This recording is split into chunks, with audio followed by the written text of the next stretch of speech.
Hello everyone, কেমন আছো সবাই? দেখো, সকাল সকাল বাড়ির সমস্ত কাজকর্ম সেরে কতগুলো শাকসবজি তুলে এনেছি।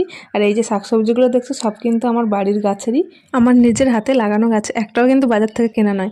দেখো, অনেকগুলো টমেটো পেকে গেছিলো, টমেটোগুলো পেকে না একদম ফেটে যাচ্ছে, তাই তুলে আনলাম। আর এই যে একটা বেগুনটা বেশি দিন থাকলে বুড়ো হয়ে যাবে, তাই বেগুনটাও তুলে তাড়াতাড়ি রান্না করতে হবে, কারণ বড়মাসাই খেয়ে যাবে ডিউটিতে।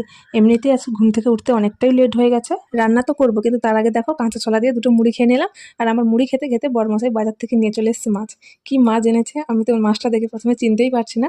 আচ্ছা, তোমরা যদি চিনে থাকো মাছটা, অবশ্যই আমি পরে চিনতে পেরেছি। তোমরা যদি চিনে থাকো মাছটা, অবশ্যই কিন্তু কমেন্ট করে জানিও এটা কি মাছ। মাছের ফুলকাটা দেখো কত সুন্দর, একদম ফুলের মতো। আর সঙ্গে তোমাদের মাছের ডিমটাও দেখিয়ে দিলাম। যদি চিনে থাকো অবশ্যই কমেন্ট করে জানিও। মাছগুলোকে ভালো করে ধুয়ে নুন হলুদ মেখে কড়াই তেল গরম করে একদম ভালো করে লাল লাল করে ভেজে নিচ্ছি।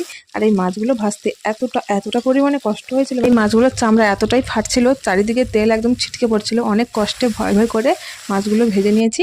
এদিকে একে একে সমস্ত রান্না আমার কমপ্লিট। আজকের মেনুতে ছিল পুঁই শাক ভাজা, ঢ্যাঁড়স ভাজা, আর বেশি করে পেঁয়াজ কুচি দিয়ে টমেটো দিয়ে মাছের ঝাল। রান্নাবান্না সেরে বড়মাসাকে খেতে দিয়ে চলে গেলাম স্নান করতে। স্নান সেরে এবার পুজো দিতে চলে গেলাম। পুজো দিয়ে তারপরে আমি খাবো।